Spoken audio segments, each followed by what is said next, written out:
हम लोग ताओ ते चिंग के इस सफर में प्रवेश करते हैं। 15वां सूत्र 15th वर्स, पहले उसे सुनेंगे फिर उस पर हम लोग बात करेंगे। शुरू करते हैं ताओ ते चिंग का ये 15वां सूत्र। लाओ त्से लिखते हैं, The ancient masters were profound and subtle. Their wisdom was unfathomable. There is no way to describe it. One can only describe them vaguely by their appearance. Watchful like men crossing a winter stream, alert like men aware of danger, wary as if surrounded by strangers, dignified like a guest, simple as uncarved wood, yielding like ice about to melt, amorphous like muddy water, open like a valley. Who can wait in stillness while the mud settles? Who can rest until the moment of action? But the muddiest water clears as it is stilled, and out of that stillness life arises. He who keeps the Tao does not want to be full, but precisely because he is never full, he can remain like a hidden sprout and does not rush to early ripening. आज के इस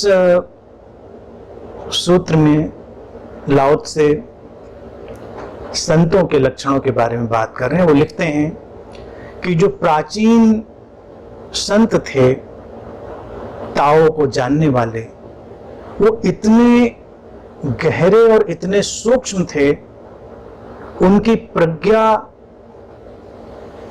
इतनी अतुलनीय थी, इतनी गहरी थी, जिसे मापा नहीं जा सकता था।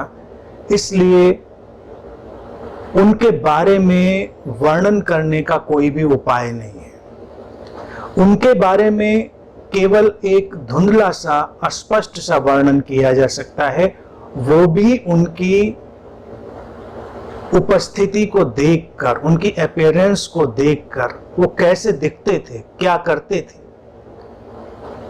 लाओ त्से कहते हैं कि वो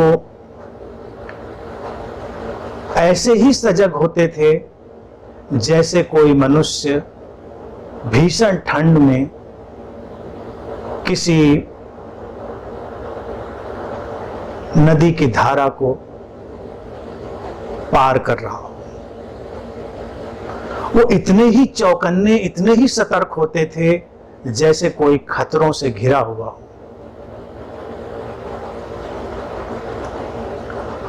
और वो उतने ही सावधान होते थे जैसे कोई अजनबियों के बीच होता है,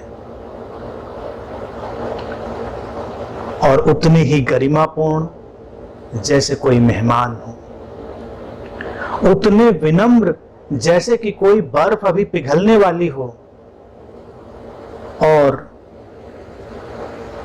उतने ही अस्पष्ट रहस्यमयी जैसे मिट्टी मिला हुआ पानी। सरल ऐसे जैसे वो लकड़ी जिसे अभी तराशा न गया हो,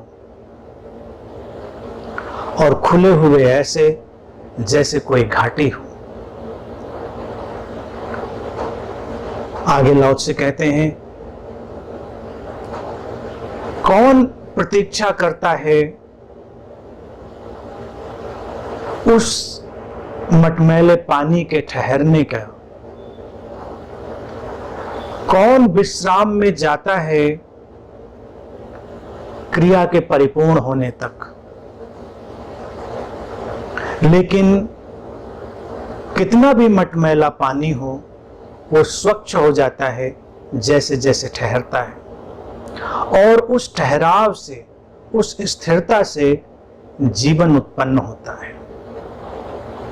वो जो ताओ को जानता है, जो ताओ के रहस्यों को आत्मसात कर चुका है, वो परिपूर्ण होने की कोई चेष्टा नहीं करता।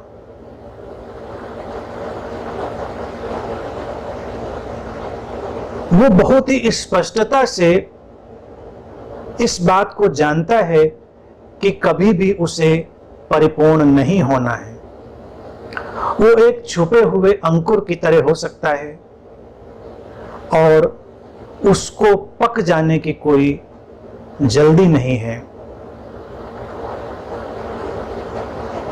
वो अतिरेक से बचता है। वो अपनी परिपक्वता में जा सकता है और नए होने की, रिन्यू होने की कोई भी चाह नहीं रखता।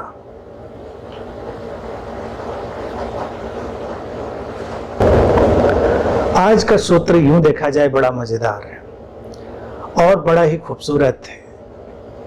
मनुष्य के मन की जो तमाम चेष्टाएं हैं, कैसे वो अपने बीच के श्रेष्ठतम लोगों के बारे में कुछ बता पाए, उन श्रेष्ठतम लोगों के बारे में बताने का प्रयास लाओ त्से इसमें कर रहे हैं। संत कोई अलग कैटेगरी नहीं है। संत जीवन के सार को समेटकर जीने वाले व्यक्ति को कहते हैं। इसीलिए तो लाओ त्से संत के बारे में कहने में इतनी बातें कह रहा है, और वो भी इतनी विरोधाभासी, इतनी उलझी हुई बातें, और कुछ इतनी सीधी सपाट कि हमको लगेगा अरे इसमें ऐसी क्या खास बात है। वो कहता है वो प्राचीन संत जो ताओ को जानते थे, ताओ को जीने वाले, वो इतने गहरे थे, इतने प्रोफाउंड थे, इतने प्रामाणिक थे और इतने सूक्ष्म थे कि उनके बारे में कुछ भी बताया जा सकना संभव नहीं है। उनकी प्रज्ञा अमाप थी, असीम थी। थी शब्द का लाओ त्से जानबूझकर उपयोग कर रहा है क्योंकि वो बताना चाह रहा है कि ऐसी कोई घटना, लेकिन वो हम है की तरह से भी उपयोग कर सकते हैं। थी और है का यहां पर कोई अंतर नहीं है। तो लाओ त्से कहता है कि भाई उस तो बताया ही नहीं जा सकता, उसका वर्णन करने का कोई उपाय ही नहीं, कैसे करेंगे वर्णन। तो कहता है उनकी जो अपीयरेंस है उसके बारे में कुछ इशारे किए जा सकते हैं, वो भी वेग से, अस्पष्ट से, धुंधले धुंधले से इशारे, जैसा कि हम देखते हैं। और कब देखते हैं? जब हम भी ताओ के रहस्यों को आत्मसात करने लगे हों, हम भी जागरण की यात्रा पर निकलने लगे हों। अन्यथा तो हम वही देखते हैं जो हम होते हैं, हम वही सुनते हैं जो हम होते हैं। हमारी अपनी बीन, हमारी अपनी सत्ता, हमारी अपनी आंतरिकता, वही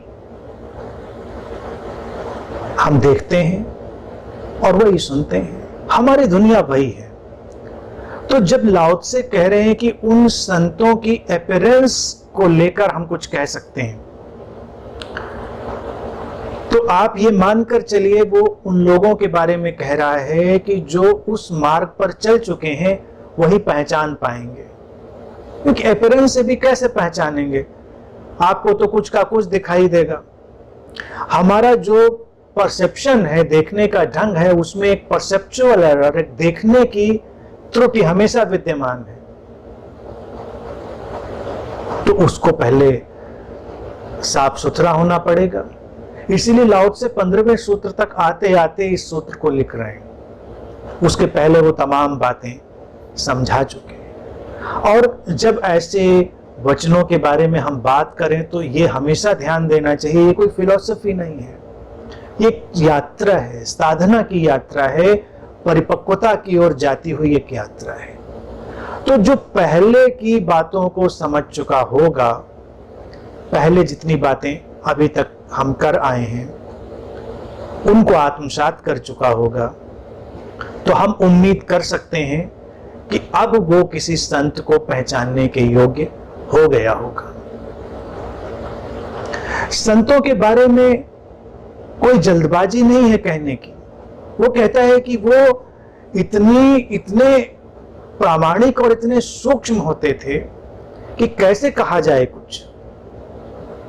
और ये बात लाओ से अपने पहले सूत्र से भी जोड़कर कह रहे हैं, जब वो ताओ के बारे में कहते हैं कि ताओ अवर्णनीय है, ताओ के बारे में कुछ कहा नहीं जा सकता। और जब ताओ के बारे में नहीं कहा जा सकता, तो जिसने ताओ को जीना प्रारंभ कर दिया है, जिसने ताओ को आत्मसात कर लिया है, वो जो जागतिक नियम है, वो मिस्टीरियस कॉस्मिक लॉ है, जो जीवन की सारभूत सत्ता है, उसको जिसने आत्मसात कर लिया है, उसके बारे में भी वही बात होगी। उसके बारे में भी कैसे कह पाएंगे? नहीं कह पाएंगे। कोई डेफिनेशन नहीं बनेगी, कोई परिभाषा बना दें कि अच्छा ये होता है संत, ये संत नहीं होता है, संत ऐसे कपड़े पहनता है, संत ये खाता है, ये पीता है, ये सारी चीजें। आज के सूत्र में देखें कि लाओ से उधर जा ही नहीं रहे हैं, वो आचरण की तरफ नहीं जा रहे हैं, वो अंतरतम की तरफ जा रहे हैं। ये अंतरतम के गुण हैं, और ये ऐसे आंतरिक गुण हैं जिनकी वर्णन वो कर रहे हैं। उनको जानने और समझने के लिए हमें भी उन गुणों की ओर चलना आवश्यक होता है, अन्यथा हम कैसे जानेंगे? कोई प्रामाणिक है, इसको कैसे जानेंगे? कोई सूक्ष्म है, कैसे जानेंगे? प्रज्ञा गहरी है, कैसे जानेंगे? हमको भी तो कोई स्वाद होना चाहिए प्रामाणिकता का, उस सूक्ष्मता का, उस गहराई का। अपीयरेंस,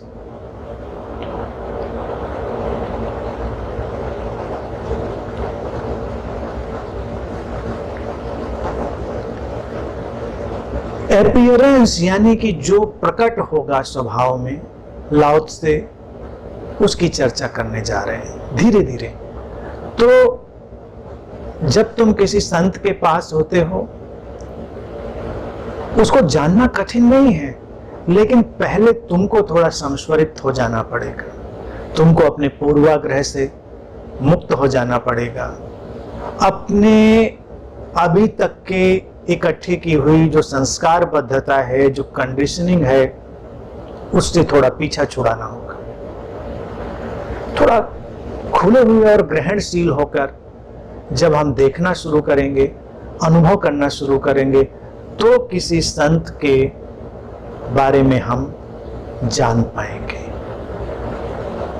अगर हम किसी संत के बारे में जान पाते हैं तो इसका क्या अभिप्राय है? इसका इतना ही अभिप्राय है कि उस संतत्व की जो सुवास है, जो सुगंध है, वो हम तक भी आने लगी है, हमारे अंदर भी वो ग्रहणशीलता बन चुकी है, वो रिसेप्टिविटी बन चुकी है कि हम जान सकते हैं। अन्यथा हम कैसे जानेंगे?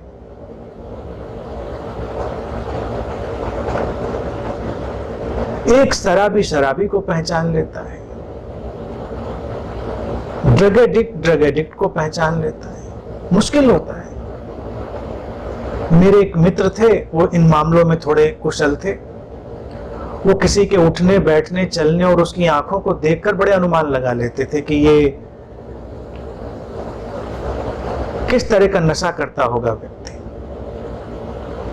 तो आते होंगे ऐसे अंतर, जो उस चीज को जानते हैं वो उसको पहचान सकते होंगे कि हाँ देखिए ये अंतर। तो हर चीज का अंतर तो आता है। तो अगर किसी के भीतर वो ताओ का रहस्य उतरेगा तो उसे भी पहचानना संभव होगा। वर्णन करना संभव नहीं होगा, लेकिन पहचानना और पहचानने के जो तरीके हैं वो कितने कमाल के हैं, उधर चलें और उनको देखें।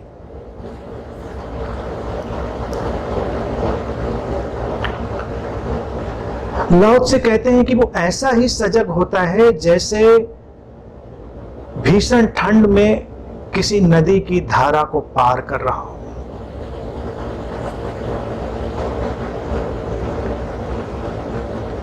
ठिठुरती हुई सर्दी है, नदी की धारा बह रही है, उससे होकर जाना है। वो इतना वॉचफुल, इतना सजग,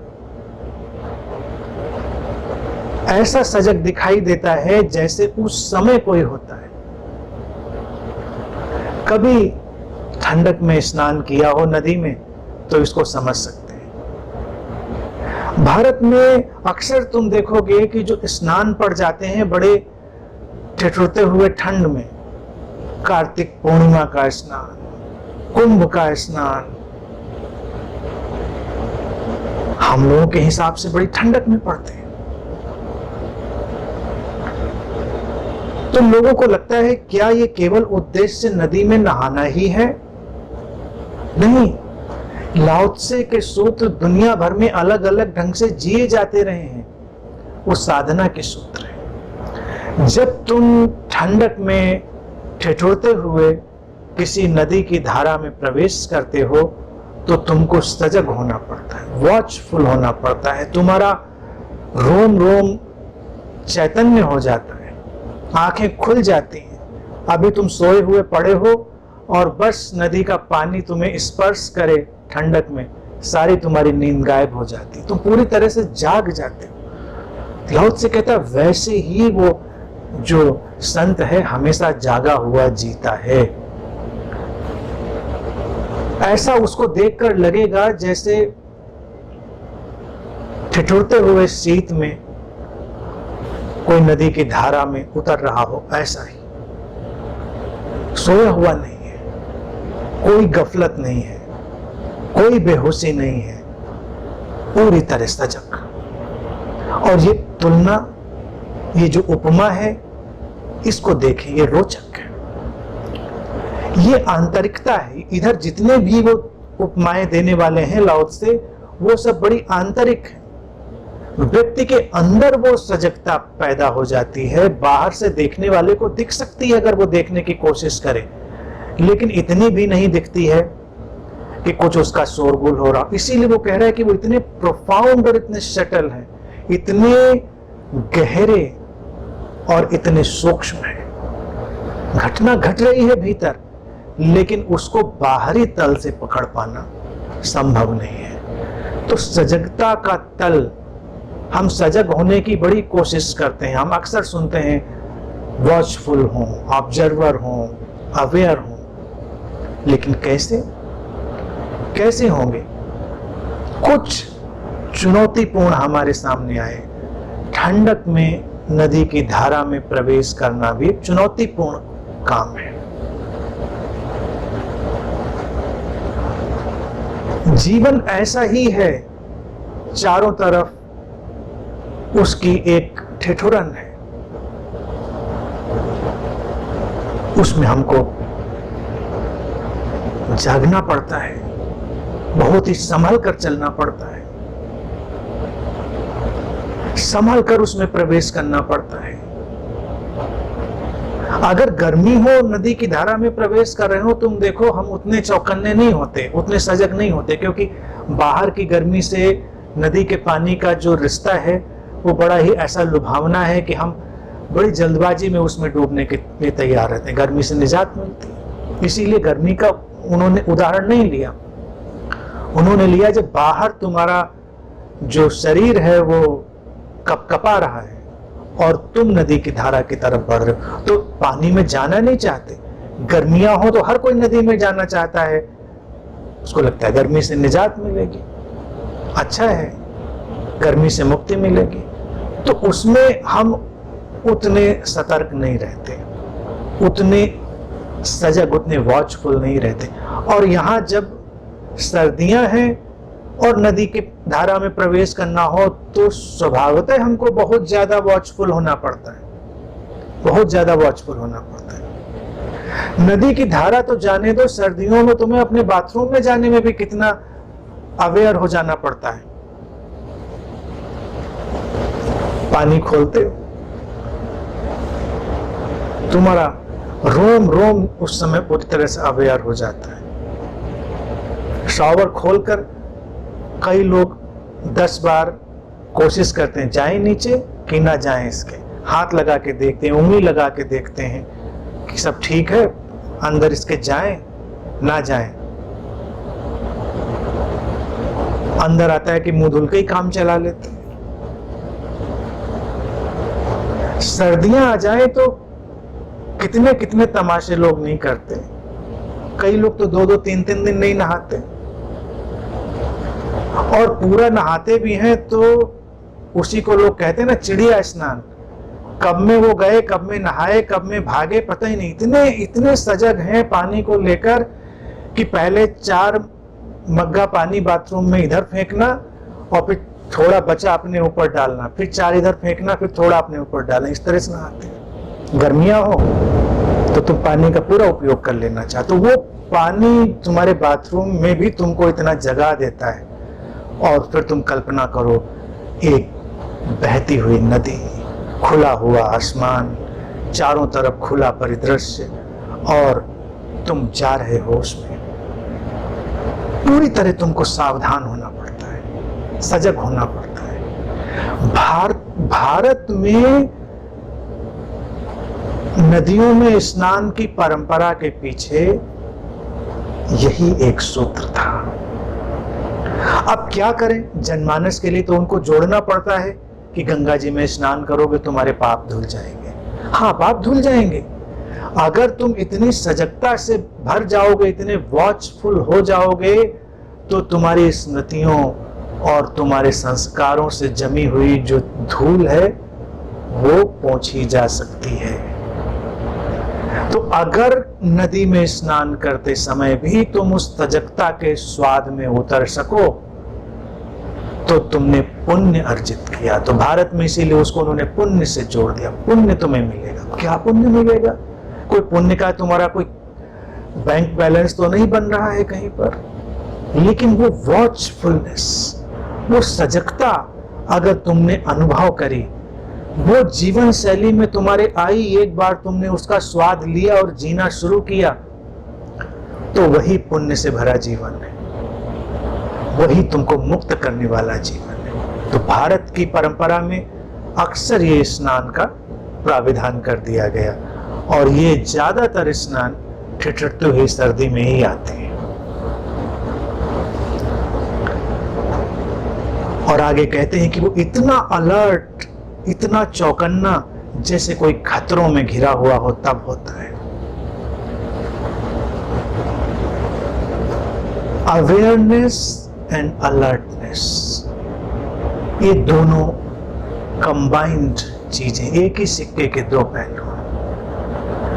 अवेयर आदमी दिखना चाहिए अवेयर, और दिखेगा कैसे? इसीलिए अवेयरनेस तो बड़ी आंतरिक हुई, सूक्ष्म हुई, अलर्टनेस थोड़ी बाहर जाती हुई। अलर्टनेस दिखने लगेगी।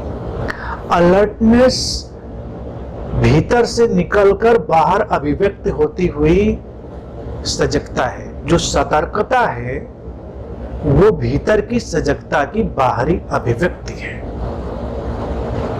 Alertness is the expression of inner awareness.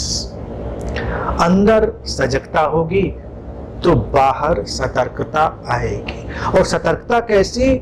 लाओ से कहते वो संत ऐसे जीते थे, इतने सतर्क जीते थे, दिखते थे जैसे कोई खतरों में घिरा हुआ। खतरों में ना कोई घिरा हो तो सतर्कता को ही दिखती ही नहीं। तुम्हें पता चल जाए कोई खतरा है, कितनी सतर्कता है, आसपास खतरे का एहसास हो जाए। फिर देखो, पशुओं को देखो, पक्षियों को देखो, कभी उनमें तुमको ये चीज दिखाई देगी। खतरे का जरा सा एहसास होते हुए वो कितने सतर्क हो जाते हैं, कितने चौकन्ने हो जाते हैं, पूरी तरह अलर्ट हो जाते हैं।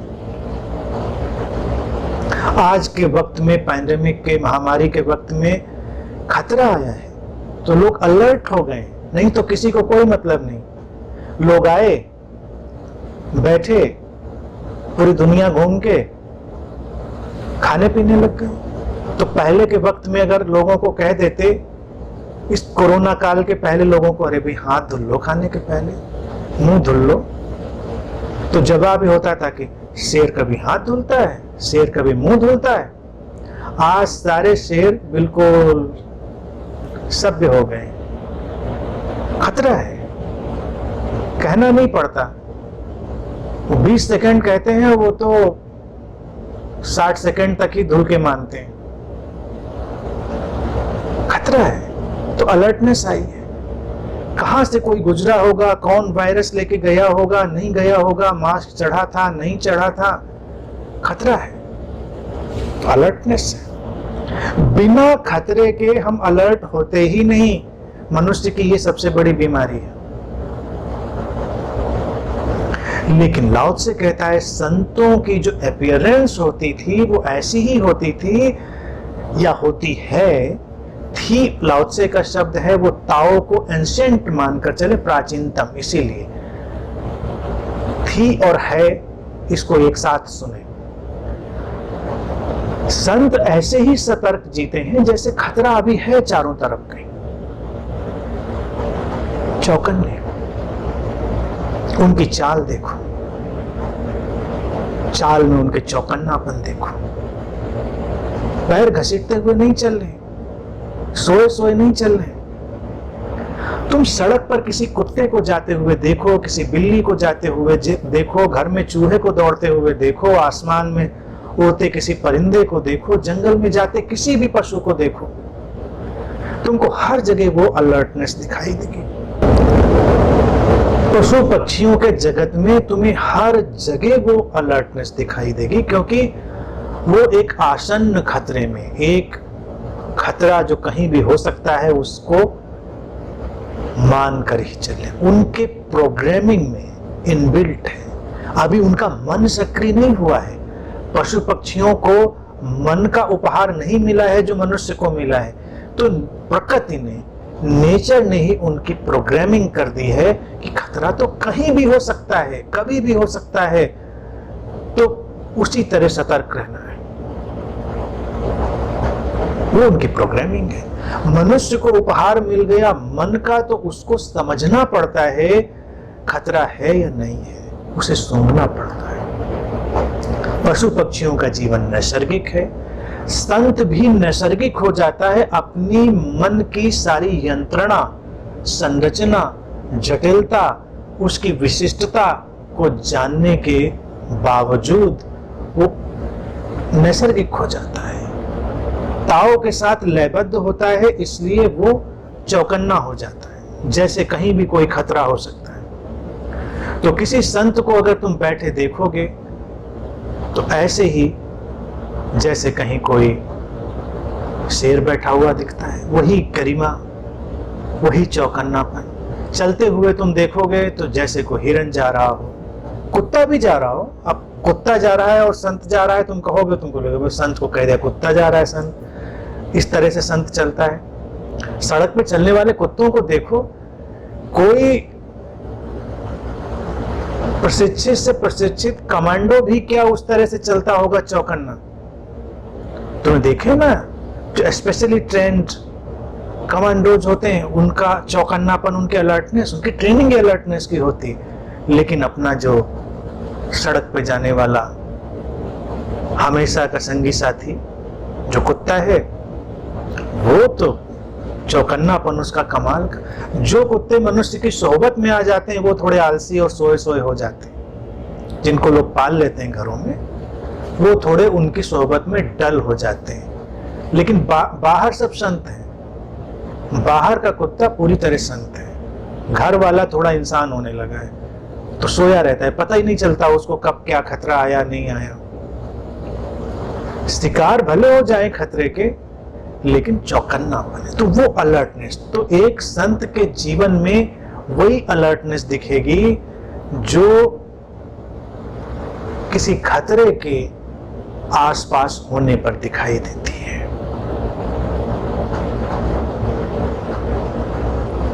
और वो कहते हैं कि वो ऐसा ही सावधान होता है जैसे अजनबियों के बीच हो, और इतना गरिमापूर्ण जैसे मेहमान की तरह गरिमापूर्ण, और अजनबियों के बीच सावधान होता है। ये अपीयरेंस कैसी होगी, इसका ही लाओ त्से वर्णन कर रहा है संतों की। और पहले कह चुका कि भाई वर्णन बहुत मुश्किल है, कहा नहीं जा सकता, फिर भी अपीयरेंस जो ऐसा वो भासता है, प्रतीत होता है, कुछ कहने की कोशिश करी जा सकती है। तो देखें, तो अब एक एक तुलना देखिए कितनी कमाल की। अजनबी लोगों के बीच हम सावधान होते हैं, अपने लोगों के बीच हम बेहोश हो जाते हैं। इसीलिए जब घर परिवार कोई बसाता है और पूरी तरह से जब एटीज हो जाता है लोगों के बीच में, तो सारी उसकी जो सावधानी है चली जाती है। वो पूरे आलसियों की तरह जी सकता है, किसी बात का ख्याल नहीं।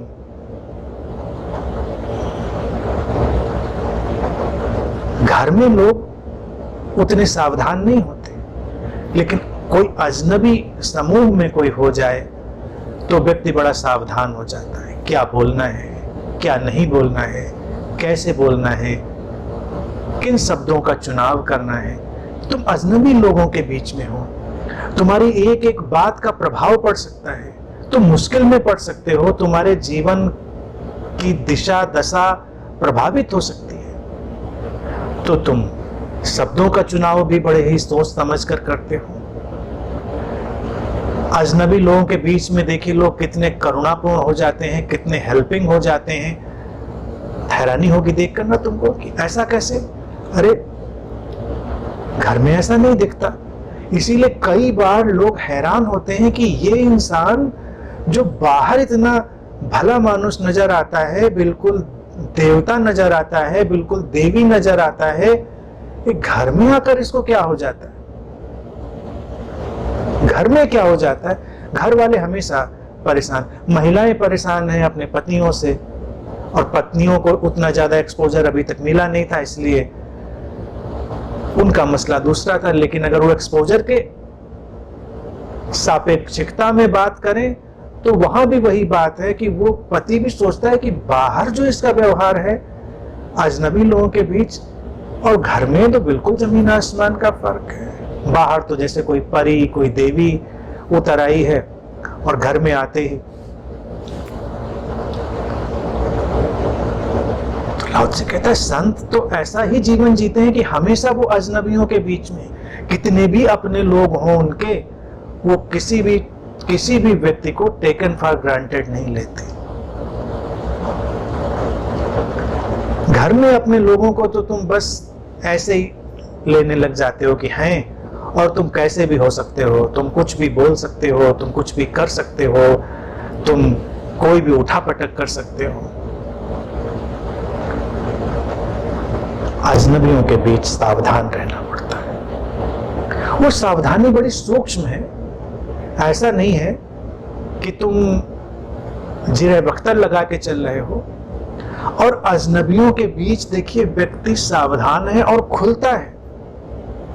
इसलिए अक्सर तुमने देखा होगा कि अजनबी लोगों से लोग अपने दिल की बहुत सारी बातें कह जाते हैं जो अपने लोगों से भी नहीं कह पाते। सफर में जा रहे हैं, ट्रेन में, प्लेन में, बगल की सीट पर कोई मिल जाए अजनबी, इस तरह से बातें शुरू होती हैं। सावधानी भी है लेकिन दिल भी खोल लेते हैं, अपने लोगों से नहीं कर पाते। संत का जो जीवन है वो ऐसा ही है जैसे वो अजनबियों के बीच है, पूरी तरह सावधान। एक एक शब्द का चुनाव वो सोच समझ कर करता है। घर में तो तुम कुछ भी बोलकर निकल सकते हो, इसीलिए घर में ही सारे झगड़े झंझट है। अजनबी लोगों के बीच उल्टा सीधा बोलोगे तो पिट सकते हो, मुश्किल में पड़ सकते हो, तमाम तुम्हें दुविधाएं हो सकती हैं। तो संत इसीलिए बहुत ही सदा हुआ जीवन जीता है, संसार उसके लिए ऐसे ही है जैसे अजनबी लोगों का एक समूह। वो जानता है कि बातें अभी पूरी समझी नहीं जा सकती, इसलिए समझदारी से संयत होकर अपनी बातों को रखना। ये संत की जिम्मेदारी भी, संत की अपीयरेंस, उसकी अभिव्यक्ति और उसकी जिम्मेदारियों का भी वर्णन है कि भाई वो जो भी जीवन अपना लेकर आ रहा है वो उसको ही नहीं पूरे समाज को प्रभावित करने वाला है। और फिर वो कहता है कि मेहमान की तरह गरिमापूर्ण, डिग्निफाइड होता है। अब ये बात भी कमाल की है। तुम अगर कहीं मेहमान होते हो तो कितने डिग्निफाइड होते हो, गरिमापूर्ण होते हो, ठीक से बैठते हो, उठते हो। तुम किसी के घर मेहमान जाते हो, अपने सेलेक्टेड कपड़े लेके जाते हो, सेलेक्टेड सारा सामान लेके जाते हो, और इवन सेलेक्टेड शब्द, सेलेक्ट चुने हुए विचार, चुनाव, सब कुछ तुम्हारा सेलेक्टेड होता है, अच्छा होता है, बेहतर होता है, डिग्निफाइड होता है। तुम कायदे से, सलीके से बैठते हो और अपने घर में बिल्कुल पसर जाते हो, जिसको पसरना कहते हैं। मेहमान हो गए तो नहीं कर पाओगे, तुम्हें थोड़ा डिग्निफाइड रहना पड़ता है, गरिमापूर्ण रहना, उसको कैरी करना पड़ता है। लाओ त्से कह रहा है संत ऐसे ही गरिमापूर्ण रहता है जैसे वो मेहमान है। तो संत को अगर देखेंगे तो वो लगेगा कि ये तो शाश्वत मेहमान है, इटर्नल गेस्ट है। वो पूरे संसार में हमेशा अतिथि की तरह ही रहता है। वो कभी इस तरह से नहीं रहता है कि हम यहाँ बस हमारा घर हो गया। अतिथि हैं, अतिथि का अपना एक धर्म है, उसकी एक गरिमा है। तुम मेहमान जब कहीं बनते हो तो क्या गरिमा का पालन करते हो, उसका ध्यान दो। सारी चीजें तुम देखोगे कि बड़ी सदी हुई है। तुम मेहमान हो, तुम उतनी लिबर्टी नहीं ले सकते, तुम्हें गरिमापूर्ण रहना है।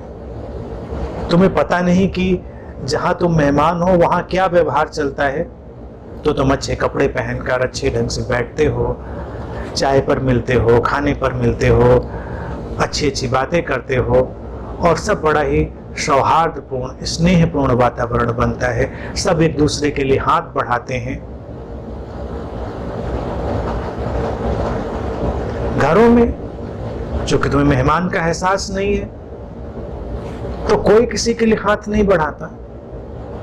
तुम चड्डी पहन के घूम रहे हो घर में या बनियान पहन के घूम रहे हो, तुमको इससे फर्क नहीं पड़ता। हो सकता है तुमको आराम मिलती हो चड्डी बनियान पहनकर घूमने में, या वटेवर, या कुछ भी, उदाहरण के लिए मैं कह रहा हूं। लेकिन अगर तुम किसी के घर में मेहमान हो तो ऐसा नहीं कर सकते। तुमको कायदे से रहना पड़ेगा, ठीक ठीक कपड़े पहनने पड़ेंगे।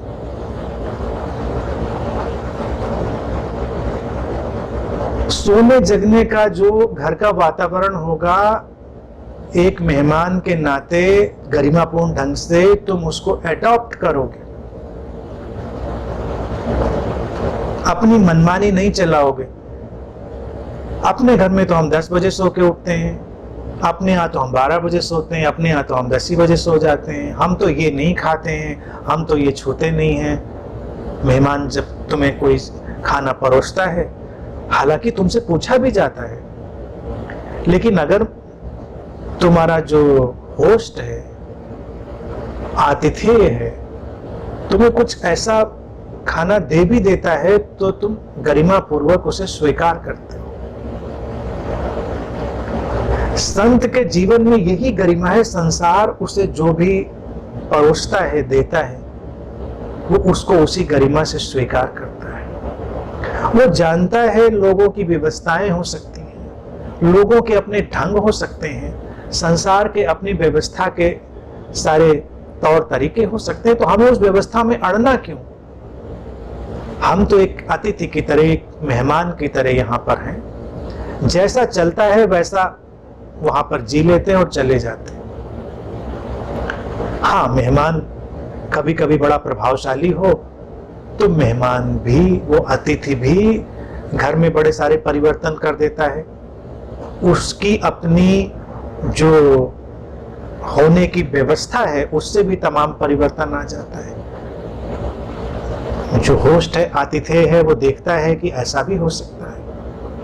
मान लीजिए इसको उल्टा करके देखो, जो तुम्हारा होस्ट था, आतिथेय था, वहां सब 10 बजे तक सोए पड़े रहते थे, तुम वहां अतिथि बने और तुम सुबह उठते हो, तुम वॉक पर जाते हो, तुम योग करते हो, तुम ध्यान करते हो, तुम्हारा जीवन बड़े अनुशासन में ढला है, तुम स्वस्थ भोजन करते हो, तुम्हारी सारी जो चीजें हैं बहुत ही सदी हुई हैं। तो कुछ दिन में तुम्हारा जो होस्ट है वो तुमसे सीखने लग जाएगा, उसको लगेगा कि ये अच्छा है, ऐसा होना चाहिए, ऐसा हुआ जा सकता है। तो संत ऐसे अतिथि हैं कि जब वो अपने अनुशासन से जीते हैं तो संसार का जो आतिथेय है उसको भी बदल डालते हैं, बदलने की चेष्टा नहीं करते। ताओ को जीने वाले संत कभी भी किसी को बदलने का प्रयास नहीं करते, वो तो गरिमापूर्ण ढंग से वैसे ही रह रहे हैं जैसे आतिथेय चाह रहा है। इसीलिए संतों को देखेंगे उनका कोई उपद्रव नहीं है, वो तो आए बस ठहर गए मेहमान की तरह। लेकिन संत कहाँ ठहरते हैं इस तरह से? संतों का तो बड़ा हल्ला हो जाता है। अगर किसी के घर में जो तथाकथित संत है मेहमान हो जाए तो पूरा घर उल्टा पुल्टा हो जाता है, क्योंकि अब इनका आसन कहाँ लगेगा, इनका बैठना कहाँ पर होगा, भोजन क्या होगा, उसका सात्विकता क्या होगी, क्या पसंद नापसंद होगी, क्या बहुत उपद्रव खड़ा हो जाएगा। लाओ त्से कहता है संत ऐसा गरिमापूर्ण अतिथि है कि वो कोई उपद्रव नहीं करता, वो चुपचाप बस उपस्थित है, स्वीकार करता है, लेकिन उसकी गरिमा के चलते हुए ही बदलाव भी घटने लगते हैं। अगर कोई इतनी शांति, इतनी गरिमा से जीता है तो बदलाव लाता है।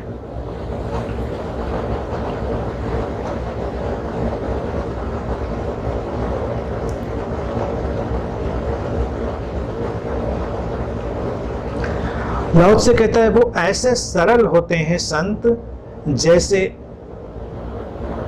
अनगढ़ लकड़ी का टुकड़ा, बिना तराशी हुई लकड़ी, ऐसे सरल जैसे कोई लकड़ी का टुकड़ा। तुम देखो कितनी कम सरलता क्या होती है। सरलता फिनिश्ड नहीं होती, अनकार्व्ड वुड। सरलता की मैं समझता हूं इससे सुंदरतम जो परिभाषा है दी जा सकनी संभव नहीं, जो लाओ त्से ने यहाँ पर उपयोग की है। और इतनी सरलता की परिभाषा भी इतने सरल ढंग से और इतने सरल उदाहरण से करी है। एक लकड़ी का टुकड़ा, अनतराशा हुआ, अनकाट, अनगढ़, किसी भी रूप में ढल सकता है, उसका कुछ भी बन सकता है। लकड़ी की जो चीजें हैं हमारे जीवन में देखो कितनी हैं, कहीं भी ढल जाती, लेकिन संत उस लकड़ी के अंतराशे टुकड़े की तरह कहीं भी ढल जाएगा। उसके माध्यम से बहुत कुछ ढलेगा, बहुत कुछ तराशा जाएगा, लेकिन उसकी अपनी कोई फिनिश नहीं होगी, उसका अपना कोई एजेंडा नहीं होगा, उसका अपना कोई ब्रांड नहीं होगा कि यही बनेगा, यही बनेगा। जब पेड़ की लकड़ी का एक टुकड़ा सामने पड़ा होता है तो किसी को पता नहीं होता इसका क्या बनने वाला है। कुर्सी बनेगी, मेज बनेगी, कोई बर्तन बन जाएगा, खिड़कियां दरवाजे बन जाएंगे, क्या क्या नहीं बन जाता है लकड़ी का। और लाओ त्से जिस परिवेश में रह रहे थे वहां तो लकड़ी का बहुतायत में उपयोग होता था। घरों के बनाने से लेकर हर चीज में लकड़ी का उपयोग होता था। लकड़ी के अनगढ़ टुकड़े का अपना कोई एजेंडा नहीं है। अगर उसका अपना कोई एजेंडा होगा तो वो सब कुछ को सीमित कर देगा। संत ऐसे ही अंतराशी लकड़ी के टुकड़े की तरह, उनकी प्रज्ञा, उनकी जो देशना है, उनकी जो उपस्थिति है, वो किसी के भी हृदय में उतरेगी और फिर कोई आकार लेगी, कोई भी आकार हो सकता है। इसीलिए संतों के पीछे संप्रदाय नहीं बनते। संप्रदाय जहां भी बनते हैं वहां से संतत्व तो मिट चुका होता है, क्योंकि संप्रदाय का अपना एक ढंग और ढांचा है। लकड़ी के अनगढ़ टुकड़े का कोई ढांचा और ढंग नहीं है। वो तो कोई भी ढंग हो सकता है, परिस्थिति बताएगी क्या करना है। और कुछ भी नहीं बना, बहुत ठंडक हुई तो जलाकर तापा भी जा सकता है, ये भी काम हो सकता है, उस काम भी आ जाएगा। ये अंतराशापन, यही सरलता है। तो जब कोई ऐसे जीता है कि उसे देखकर हम हर रूप में ढलने की आशा कर सकते हैं, हमारे ऊपर कोई दबाव नहीं होता। संत के अपने भीतर भी कोई दबाव नहीं है कि उसे इस रूप में ढलना है, उसे आग में जलना है या किसी रूप में ढलना है या क्या होना है, उसके अपने भीतर भी दबाव नहीं। और जो संत के सानिध्य में है, उस अंतराशी लकड़ी के सानिध्य में, उनके ऊपर भी कोई दबाव नहीं कि तुम्हें किस रूप में ढलना है। परिस्थिति ढालेगी, ताओ ढालेगा, ताओ का रहस्य ढालेगा, जैसे ढलना होगा वो ढल जाएगा व्यक्ति। जल्दबाजी नहीं है, सरलता वही है। जटिलता क्या है? ऐसे ही होना चाहिए, ये तो ऐसे ही होगा। संतों के पास इसीलिए अपरिसीम सरलता है, कोई जटिलता नहीं। वो तुम्हें कोई अनुशासन नहीं देते, वो तुम्हें संभावना देते हैं। लकड़ी का टुकड़ा एक संभावना है किसी भी रूप में ढल जाने के लिए। तो संत का अपना होना भी संभावनाओं का मूर्त रूप है। इसीलिए जब संत के सानिध्य में तुम होते हो तो उसकी पहचान भी ऐसी है कि बड़ी सरलता से तुम्हारी सारी संभावनाएं जाग जाती हैं, सारी संभावनाएं। अगर वो तराशी हुई लकड़ी की तरह होता संत, तो तुम सारी संभावनाओं को जागता हुआ नहीं महसूस कर पाते। तुमको लगता ऐसा होना चाहिए या वैसा होना चाहिए। शायद यही तरीका है। इसीलिए तो देखो, अलग अलग कल्ट में लोग अलग अलग जीवन शैली अपना लेते हैं, क्योंकि उनको लगता है अच्छा आध्यात्मिक जीवन शैली ऐसी ही होती है। तो संत तो कभी नहीं कह रहा कैसी होनी चाहिए। अब देखो, परिस्थितियां तय करेंगी। अनगढ़ लकड़ी का टुकड़ा है, परिस्थितियां तय होंगी, कैसे कैसे उसका क्या क्या होगा। तो वो जो प्रज्ञा है वो सरलता है।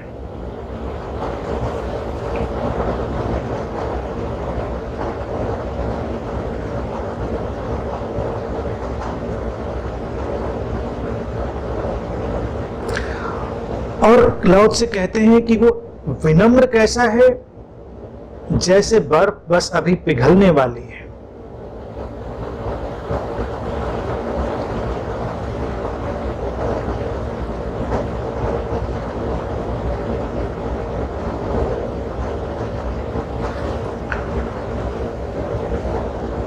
विनम्रता, अब देखिए, बड़ा अजीब सा उदाहरण लाओ से लिया और बड़ा खूबसूरत सा। Ice about to melt, melt हो नहीं गई है, अबाउट टू मेल्ट, बस पिघलने वाली है, पिघल सकती है, पिघल गई नहीं है।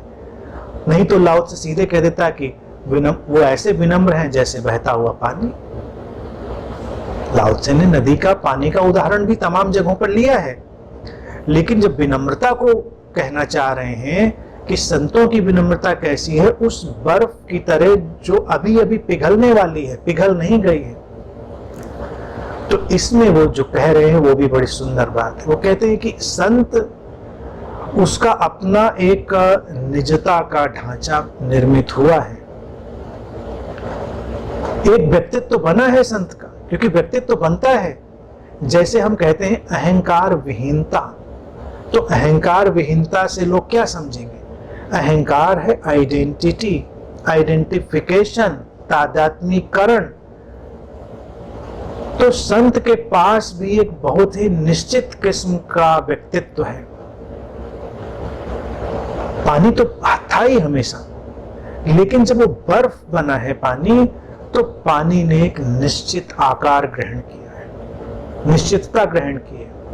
उसके सीमाएं बनी हैं, उसकी परिभाषाएं बनी हैं, उसके दायरे बन गए हैं बर्फ के। तो जो चेतना की बहती हुई धारा है, उसके भीतर शरीर मन जब प्रकट हुआ और उसके भीतर से एक व्यक्तित्व बस बर्फ की तरह पैदा हो जाता है। पानी वही है, धारा वही है, सागर वही है, लेकिन बस एक टुकड़ा बर्फ का, एक आइलैंड या आइसबर्ग समझे। आइलैंड अलग चीज हो जाती, वो आइसबर्ग की तरह हो गया, बर्फ की तरह हो गया। तो संतों का व्यक्तित्व तो होता है। कोई कहे कि संत क्या पूरी तरह विलीन हो जाते हैं अस्तित्व में, तो उनका व्यक्तित्व नहीं होता। तो संतों का व्यक्तित्व तो है, बुद्ध का व्यक्तित्व है, कृष्ण का व्यक्तित्व है, राम का व्यक्तित्व है, रमण हो, कोई भी संत हो, हम देखें उनका एक निश्चित किस्म का व्यक्तित्व है। लेकिन वो विनम्र इतने हैं कि व्यक्तित्व या उनका होना हमको एक निश्चितता में ढला हुआ दिखाई देगा, लेकिन हम उनके संपर्क में आएंगे तो वो बस पिघलने को तैयार है।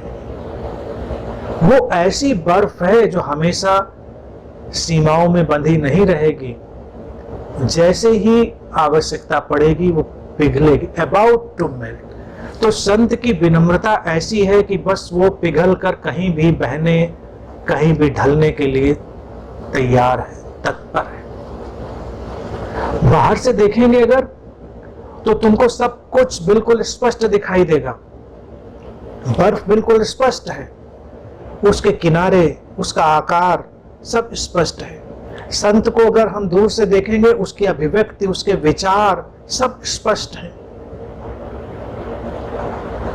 वो ऐसे बहते हुए हमको नजर नहीं आएंगे कि कहां गए, कैसे थे, क्या थे, नहीं थे, पता नहीं क्या था, कोई अस्पष्टता नहीं।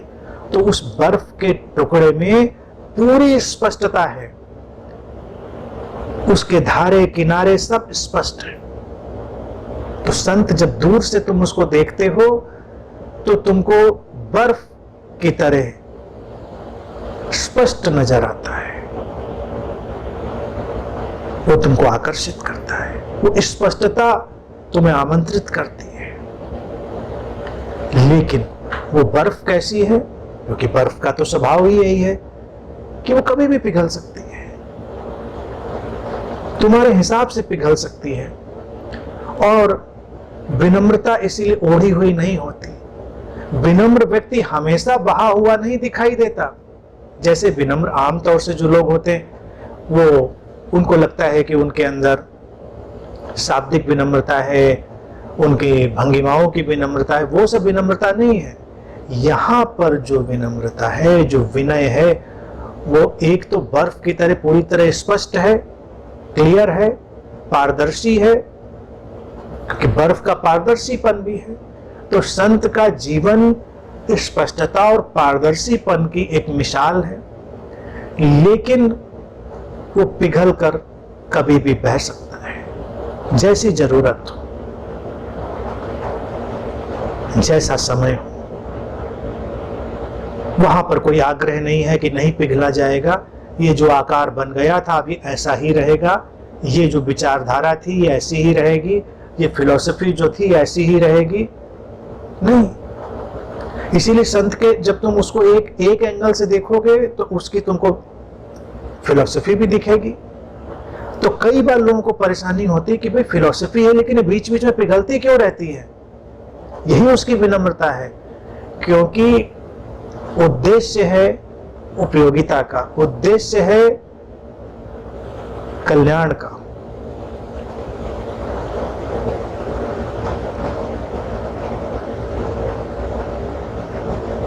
तो वो विनम्रता जो बर्फ की तरह दिखाई देती है और कभी भी पिघल सकती है, जैसी परिस्थिति हो उसमें ढल सकती है, संत का बाहरी जीवन ऐसा ही नजर आता है। स्पष्ट, पारदर्शी और तरलता के लिए तत्पर।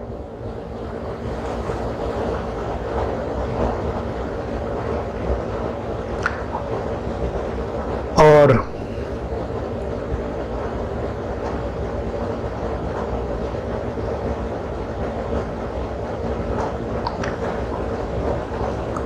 इस जो सिलसिले में देखिए, और जो दो खूबसूरत बात आगे कह रहे हैं वो बड़ी खूबसूरत है। वो खुला हुआ है ऐसे जैसे घाटी, और obscure, amorphous like muddy water, अस्पष्ट सा, धुंधला सा, जैसे मटमैला पानी। संत का जीवन ऐसा ही है जैसे एक मटमैला पानी, और खुला हुआ ऐसा है जैसे कोई घाटी। ये जो उपमा लाओ त्से लेता है वो अपने में अद्भुत है। यही ताओ दर्शन की विशेषता है। संत को तो ऐसा ही हम देखते हैं जैसे एक चमकता हुआ शिखर, एक पीक।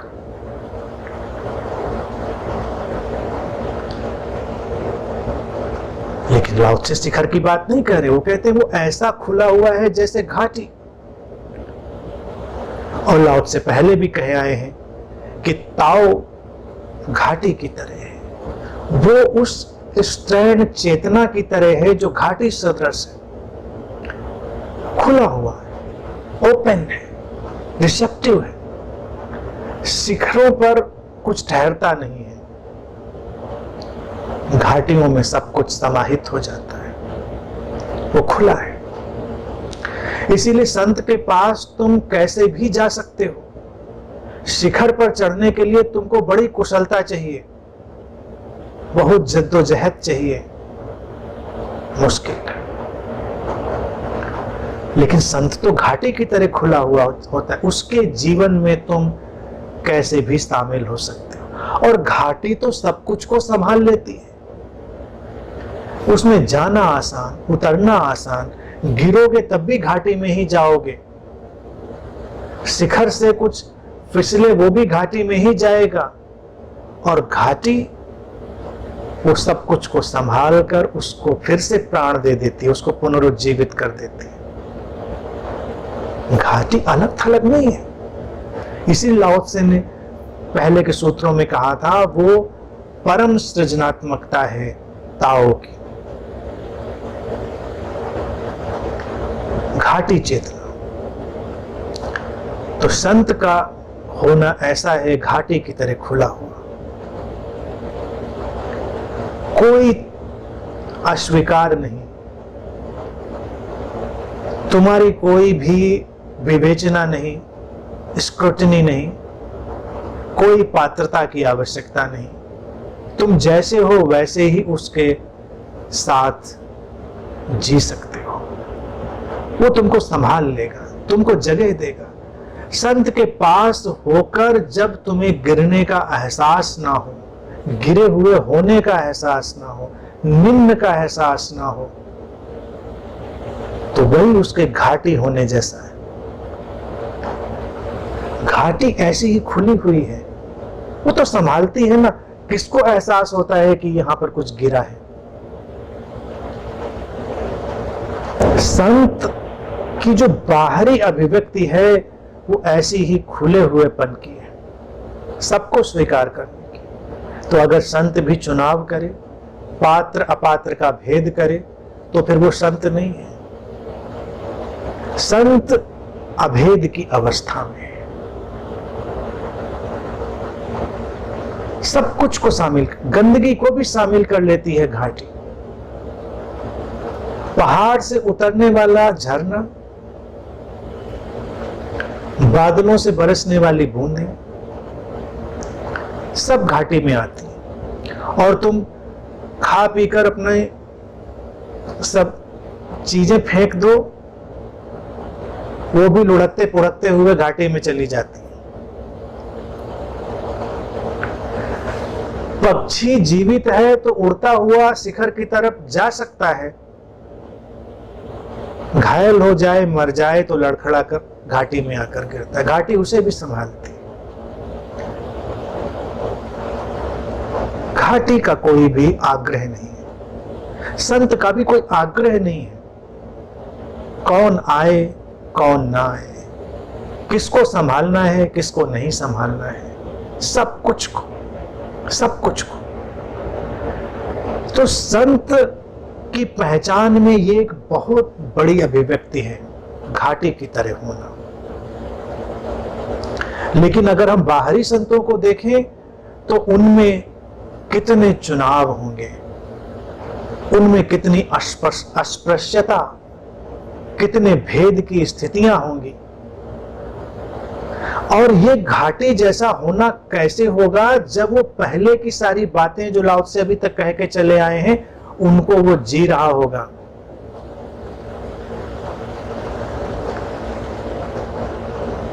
तुमको पता ही नहीं चलेगा कि कब तुम घाटी में विश्राम कर सकते हो। घाटी एक मां की तरह, इसीलिए संत को मैं हमेशा कहता हूं एक मां की तरह, उसकी गोद में तुम विश्राम कर सकते हो। तुमको कोई अलग से तैयारी की जरूरत नहीं है। तुम परेशान हो, थके हो, धूल में पसीने में लिपटे हुए आए हो, मां की गोद में तब भी सिर रख सकते हो। वो तुमसे नहीं कहेगी पहले नहा कर आओ तब आकर मुझे छूना। तो संत ऐसा ही है, घाटी जैसा। तुम जैसे हो वैसे ही उसमें विश्राम पा सकते हो और उसका खुलापन अप्रतिम है। क्योंकि हमको लगता है कि शिखर कुछ अपनी विशेषता लेकर है, लेकिन शिखर पैदा ही होता है घाटी के बनने से। जब घाटी बनती है, वो अपनी जगह छोड़ती है, तो शिखर उठना शुरू हो जाता है। घाटियों के होने से शिखर बनते हैं, शिखरों के होने से घाटियां नहीं बनती।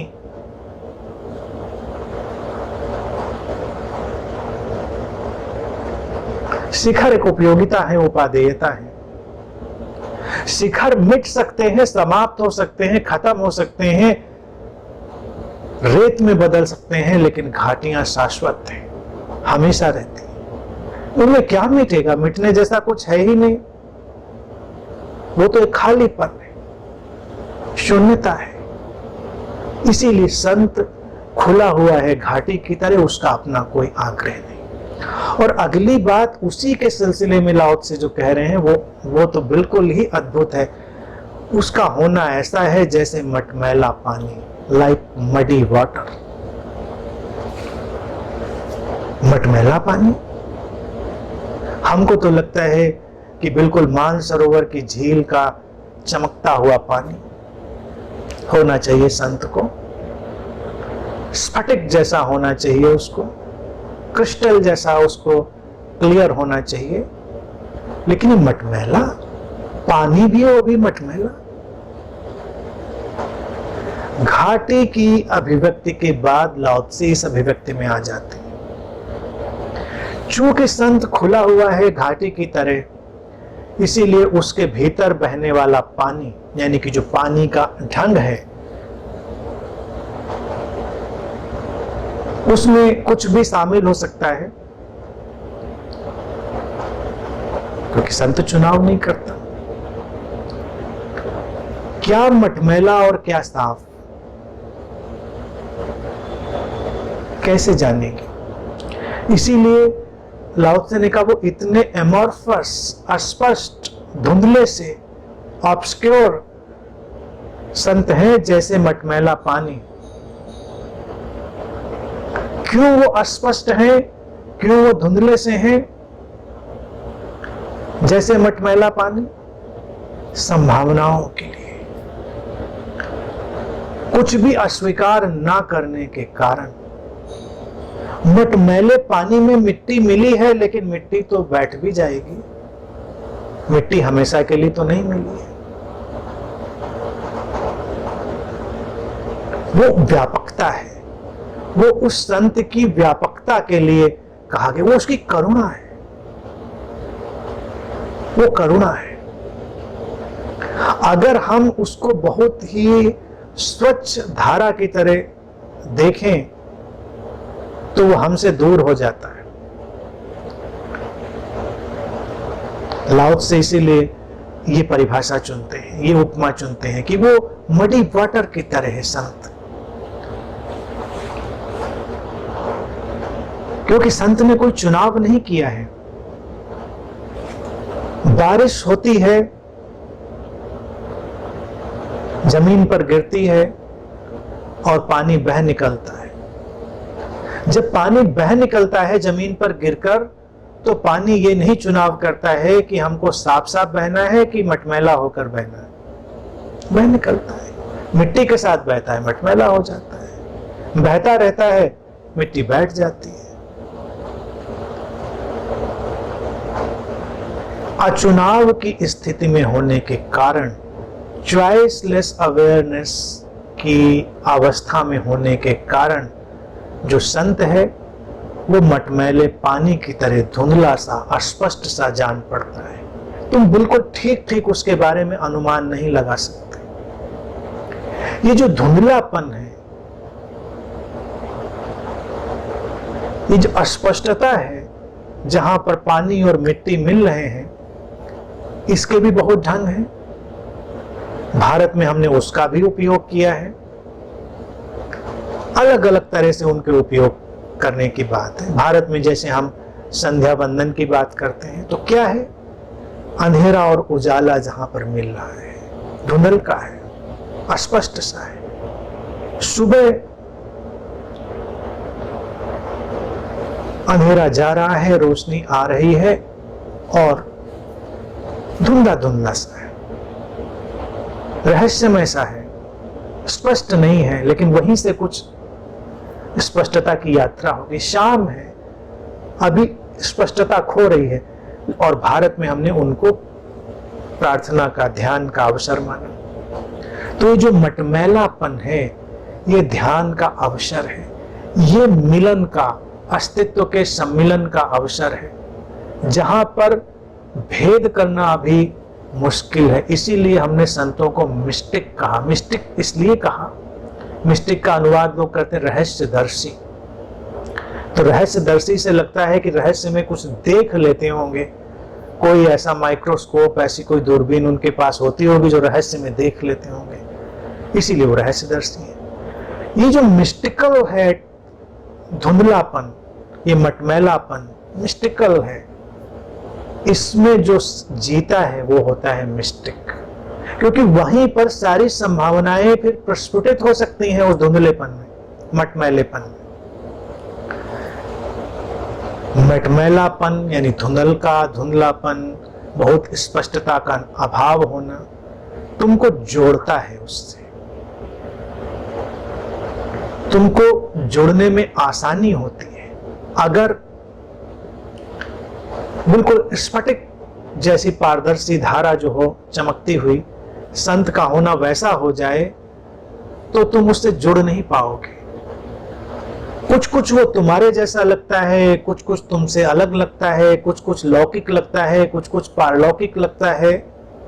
बिल्कुल पारलौकिक लग जाए तो जुड़ना मुश्किल हो जाएगा ना।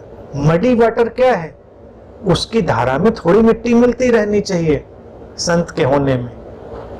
तो इसीलिए जब हम संत को देखते हैं तो एकदम क्रिस्टल जैसा नहीं दिखता वो, और अगर कोई दिखने की कोशिश करता है तो वो नकलीपन में चला जाता है और लोगों से दूर भी हो जाता है। संत मटमैला इसलिए है क्योंकि वो तुम्हारे जैसा भी है, वो अपने जैसा भी है, वो जगत के जैसा है और जगत के पार जो है उसके जैसा भी है, सब मिला जुला है। पदार्थ और चैतन्य का संगम है। चैतन्य की धारा में पदार्थ की मिट्टी मिल जाए, वही मटमैलापन है। तो चैतन्य की स्फटिक धारा में पदार्थ की मिट्टी तो मिलेगी, और मिलेगी इसीलिए तो वो कोई पथ प्रदर्शन के लिए सहायक भी होगी। तो संत का होना ऐसा है। लेकिन हम लोग क्या करते हैं, हम संतों को एकदम से मटमैलापन हटाने की कोशिश करते हैं, उनको इतना दिव्य बनाने की कोशिश करते हैं कि हम उनसे दूर हो जाते हैं। कोई स्वीकार नहीं करता कि थोड़ा मटमैलापन हो, थोड़ा मडी वाटर भी हो संत के जीवन में।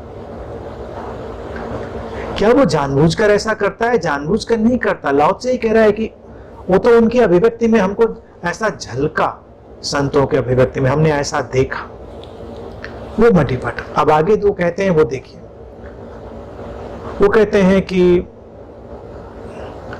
Who can wait in stillness while the mud settles? Who can rest until the moment of action? कौन प्रतीक्षा कर सकता है उस स्थिरता के लिए जब वो मिट्टी है, कीचड़ है, वो ठहर जाता है? और कौन उस विश्राम के क्षण की प्रतीक्षा करता है जब क्रिया, एक्शन पूरा हो जाता है? और वो कहता है कि चूंकि जो मटमैला पानी है वो स्वच्छ हो जाता है जैसे जैसे ठहरता है, और उस ठहराव से, out of that stillness life arise, जीवन पैदा होता है। कौन कर सकता है ऐसा? लाओ त्से प्रश्न करता है। प्रश्न से उसका तात्पर्य है कि वो हमको थोड़ा सा झकझोरना चाहता है। वो कहता है जो ताओ के रहस्य को जानता है वही कर सकता है ना, प्रतीक्षा कर सकता है। प्रतीक्षा करेंगे तो मड बैठेगा, मिट्टी बैठेगी नीचे, स्थिरता आएगी पानी में, और फिर उस स्थिरता से नया जीवन पैदा होगा। ये जो ढंग है जीवन का, ये बहुत ही वास्तविक, रियलिस्टिक ढंग है जीवन का। स्थिरता की तरफ बढ़ना, सेंटर ऑफ स्टिलनेस की तरफ जाना। अभी तो तुमने चुनाव रहित सारी चीजें संत में देख ली, अब वो चुनाव रहित के बाद स्थिरता की तरफ, उसके जीवन में जो स्थिरता का बिंदु है, जो सेंटर ऑफ स्टिलनेस है, तुमको वो भी दिखेगा। और हम तो बही रहे हैं मटमैले पानी की तरह, तो जब हम उसमें भी देखते हैं वो मटमैलापन, मडी वाटर जैसा, हमको भी एहसास होता है कि हाँ, हमारी जैसा खाता पीता है, उठता बैठता है, सोता है, हमारे जैसा सब कुछ लगता है, तो हम जुड़ जाते हैं। लेकिन जब जुड़ जाते हैं तो देखते हैं कि वहां पर एक बिंदु और भी है, स्थिरता का, स्टिलनेस का, भाव का। बहते बहते बहते बहते वो जो मडी स्ट्रीम है वो क्लियर हो जाती है, मडिएस्ट स्ट्रीम्स क्लियर हो जाती हैं, गंदी से गंदी धाराएं स्वच्छ हो जाती हैं, लाओ त्से लिखता है, और सब कीचड़ और मिट्टी नीचे बैठती है, ऊपर से स्वच्छ पानी बहता है, और वहीं से फिर नया जीवन पैदा होता है। फिर वही पानी जो अभी मटमैला था पीने योग्य हो जाता है, वही जीवन स्वागत योग्य हो जाता है, वही जीवन अपने आप में अद्भुत और अनूठा हो जाता है स्थिरता के बिंदु में प्रवेश करने से। तो एक व्यक्ति के लिए जो सर्वाधिक आवश्यक चीज है कि अपने जीवन में उस स्थिरता की, उस स्टिलनेस की खोज करना। इसीलिए लाओ त्से ने दूसरे वाक्य में वो प्रश्न भी डाल दिया है कि कौन विश्राम में जा सकता है सक्रियता के साथ, और पहले था कौन प्रतीक्षा कर सकता है। तो प्रतीक्षा करनी है, वेट करना है, जल्दबाजी नहीं। हर धारा स्वच्छ होती है अगर प्रतीक्षा करना आता हो। संतों को देखें तो उन्हें कोई जल्दबाजी नहीं, उन्हें कोई झंडा नहीं एवरेस्ट पे गाड़ना है, आराम से चल रहे। इसीलिए वो बहुत कुछ ना करते हुए दिखाई देंगे, क्योंकि इतनी प्रतीक्षा उनकी गहरी है। और विश्राम और सक्रियता का संतुलन है। लाओ त्से यही कह रहे हैं कि अगर हम इस बात को जानते हैं तो हम देखते हैं कि वो जो रेस्ट है, जो विश्राम है जीवन में, वो आता है अगर हम सक्रियता को पूरी तरह जी लेते हैं, अगर हम अपने एक्शन को पूरी तरह जी लेते हैं। जो भी करना है, यानी कि जो हमसे होना है, उसको पूरी तरह हो जाने देते हैं, तो हम विश्राम में चले जाते हैं। इसीलिए विश्राम और सक्रियता एक अद्भुत संतुलन में चलते हैं, उनमें कोई भी विरोधाभास नहीं है, वो संतुलन में है, उनमें कोई समस्या नहीं है। हम ठीक से सक्रिय होना जब भूल जाते हैं तो ठीक से विश्राम में जाना भी हमारे लिए मुश्किल हो जाता है। विश्राम में जाना ठीक ठीक सक्रिय होने की अगली घटना है। तो इसलिए लाओ त्से कहता है सहज होकर अपनी क्रियाओं को घटने दो, पूरी तरह क्रियाओं को घटने दो। क्रियाओं को पूरी तरह घटने देने का अभिप्राय, जैसे पहले वो मडी वाटर वाली बात कह चुके हैं, तो वो वैसे ही है, बहो पूरी तरह। इस बात की चिंता मत करो कि तुमको स्वच्छ बहना है कि मटमैला बहना है। बहना है बहो, बहना है जरूरी। जो बहता है वही ठहरता भी है, जो बहा नहीं वो कभी रहा भी नहीं। जीवन में वही रहा जो ठीक से बहा, और उस बहाव के पीछे स्थिरता है, स्टिलनेस है। सागर पर उठती लहरों को देखो, उसके नीचे स्थिरता है। नदी के बहाव के भीतर भी एक स्थिरता है। आज के हम विज्ञान के युग में भी इन शब्दावलियों का उपयोग करते हैं। Order in the chaos, chaos in the order. जो व्यवस्था है वो अराजकता के बीच से पैदा होती है, और व्यवस्था के बीच से अराजकता भी आ जाती है। तो अराजकता को ठीक ठीक देख लेना व्यवस्था का पैदा हो जाना है। अपने सक्रियता में ठीक ठीक उतर जाना, विश्राम में प्रवेश कर जाना है। और वो जो विश्राम है, वो जो स्थिरता है, वही वास्तविक ध्यान है, वही ट्रू मेडिटेशन है। ध्यान आंख बंद करके किसी सर्कस में जाना नहीं है। ध्यान कोई ऐसी क्रियाकलाप की स्थिति नहीं है। ध्यान अपने भीतर उसी विश्राम के, स्थिरता के बिंदु को खोज लेना है। वो रेस्ट और स्टिलनेस जिसकी बात लाओ त्से कर रहे हैं, उस बिंदु में प्रवेश करना, वही शुद्ध ध्यान है।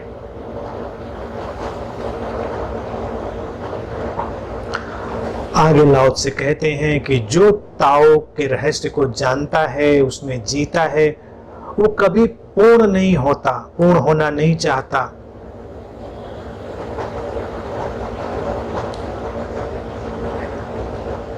वो हमेशा एक छुपे हुए अंकुर की तरह होता है, और कोई जल्दबाजी नहीं है पकने की, अतिरेक में नहीं जाता। वो जो अतिरेक है, एक्सेस है, उसको अपने से हटा देता है, और वो शाश्वत में जी सकता है, क्योंकि वो नवीन होने की कोशिश नहीं करता। ये बात, अंतिम बात संत की लक्षणों की, और बड़ी सुंदर बात है। संत कभी पूर्ण होना नहीं चाहता, और हम क्या चाहते हैं? पूर्ण हो जाना। और लाओ त्से कह रहे हैं संत वो है जो जानता है कि पूर्णता के बाद बिखराव आता है। वो जानता है, इसीलिए वो पूर्णता को घटने नहीं देता। वो कहीं छुपे हुए एक अंकुर की तरह बना रहता है, और पकने की जल्दबाजी नहीं करता। पकने की जल्दबाजी करेगा तो फल पकने के बाद गिर जाते हैं, खत्म हो जाते हैं। वो तो कहीं छुपे हुए एक अंकुर की तरह बना रहता है। ये खेल है। संत सब जान चुका है, परिपूर्णता का एहसास कर चुका है, ताओ के उस रहस्यमय द्वार में उसका प्रवेश हो चुका है, लेकिन फिर वो ठहर जाता है। इसी को भगवान बुद्ध ने भी अपने ढंग से कहा। उन्होंने कहा बोधिसत्व वो होता है जो निर्वाण के द्वार में प्रवेश करने से रुक जाता है। बोधिसत्व, बोधिसत्व वही है जो चाहे तो जा सकता है निर्वाण के द्वार में। हो गई घटना, घट गया सब, नहीं जाता, रुक जाता है, फिर हमारे साथ मटमैला होता है। द्वार के इस पार हमारे साथ रहता है, हमारे साथ उठता है, बैठता है, हमारे साथ मटमैला होता है। हमारी मिट्टी उसको मटमैला करेगी ही ना। उसको बुद्ध ने कहा बोधिसत्व, और बोधिसत्व उनके लिए सबसे सम्मानित, सबसे चुनने योग्य शब्द है। उन्होंने कहा कि मुक्त तो बहुत लोग हो जाते हैं, लेकिन बोधिसत्व तो कोई कोई होता है। लाओ त्से इसीलिए कह रहे संत की पहचान उनको जिनको हमने देखा, और जिनको हमने देखा ही नहीं उनको संत थे असंत थे हमको क्या लेना देना। तो कोई अपनी परिपूर्णता पर गया, बिखर गया, खत्म हो गई बात, वो फल राइप हुआ, बिखर गया, मुक्त हो गया। लेकिन हमको तो नहीं पता चला ना, उसकी जीवन यात्रा पूरी हुई लेकिन हमें तो कोई एहसास नहीं हुआ। हमको एहसास होगा तो संत को रुकना पड़ेगा, उसको पूर्ण होने से रुकना पड़ेगा। तो कोई जल्दबाजी नहीं है उसको कोई भी आपाधापी नहीं है कि पूर्ण हो जाए, क्योंकि वो जानता है पूर्णता के बाद बिखराव है। और इसके लिए वो क्या करता है, अतिरेक से बचता है, किसी भी तरह के अतिरेक में नहीं जाता, मध्य में रहता है। संतत्व तो अतिरेक में हो तो हमको दिखता है, आध्यात्मिकता अतिरेक में हो तो हमको दिखती है, आध्यात्मिक बातें। इसीलिए कभी किसी घनघोर आध्यात्मिक व्यक्ति से या किसी बहुत धर्म पिपासु ध्यान पिपासु व्यक्ति से तुम्हारा सामना हो जाए तो जीवन बड़ा मुश्किल में पड़ जाता है। सुबह शाम इतना धर्म, इतना अध्यात्म, इतना ध्यान कि व्यक्ति भाग लेता है। तमाम लोगों को ऐसा देखकर ही तो लोग ध्यान साधना से बचे बचे घूमते हैं, वो कहते हैं इतना नहीं संभलेगा हमसे। तो संत ऐसा नहीं करता। संत तो अनगढ़ लकड़ी की तरह, मटमैले पानी की तरह, अभी अभी पिघलने को तैयार बर्फ की तरह, न जाने किन किन तरहों से हमारे सामने है। तो वो अतिरेक में नहीं है। तुम उसके साथ होगे, तुम देखोगे कि धीरे धीरे तुमको उसकी उपस्थिति का एहसास होगा। अतिरेक में जाना आसान है, बीच में ठहरना मुश्किल है। इसीलिए व्यक्ति के पास दो विकल्प बहुत अच्छे से खुले रहते हैं, पूरी तरह से बुरे हो जाओ, पूरी तरह से अच्छे हो जाओ। पूरी तरह से बुरा होना भी बड़ा आसान है और पूरी तरह से अच्छा होना भी बहुत आसान है।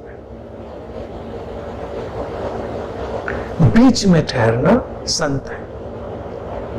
भारत में हमने इनके लिए एक शब्द गढ़ा, देवता और असुर।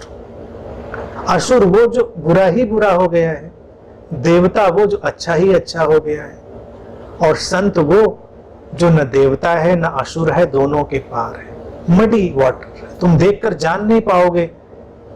इसीलिए संत के पास थोड़ा धुंधलका अच्छा होता है, थोड़ा रहस्य बना रहता है, तुम नहीं तय कर सकते कि क्या है क्या नहीं है। तो इसीलिए लाओ त्से कहते हैं कि वो परिपूर्णता में जाने से बचता है। संत का ये बाहरी लक्षण है, उसके पास तुम्हें वही एहसास होगा जो किसी नई कोपल को देखकर होता है। अभी अभी कहीं छुपी हुई कोपल है, तुम्हें अपने भीतर के अंकुरण का एहसास भी कराती है। संत के ये सब बाहरी लक्षण है, ये सब बाहरी आयोजन है, जहां बाहर से उसकी अपीयरेंस को देख पाते हैं। संत परिपूर्ण होने से इसलिए रुक पाता है क्योंकि हमको परिपूर्णता की तरफ ले जाने में सहायक बन जाए, हमारे जैसा हो जाए, बोधिसत्व हो जाए, द्वार पर ठहर जाए। द्वार के उस पार जाना आसान है, लेकिन द्वार पर ठहर जाए। उसके मौन आमंत्रण और मौन पुकार को जो सुन पाते हैं वो सौभाग्यशाली होते हैं। जो ऐसे संतों से मिल पाते हैं वो सौभाग्यशाली होते हैं। तो लाओ त्से आज के इस सूत्र में इसी तरह से धुंधले धुंधले ढंग से, मिस्टिकल ढंग से संतों की अपीयरेंस के बारे में बात करते हैं। ठीक है, आज के लिए इतनी ही बात।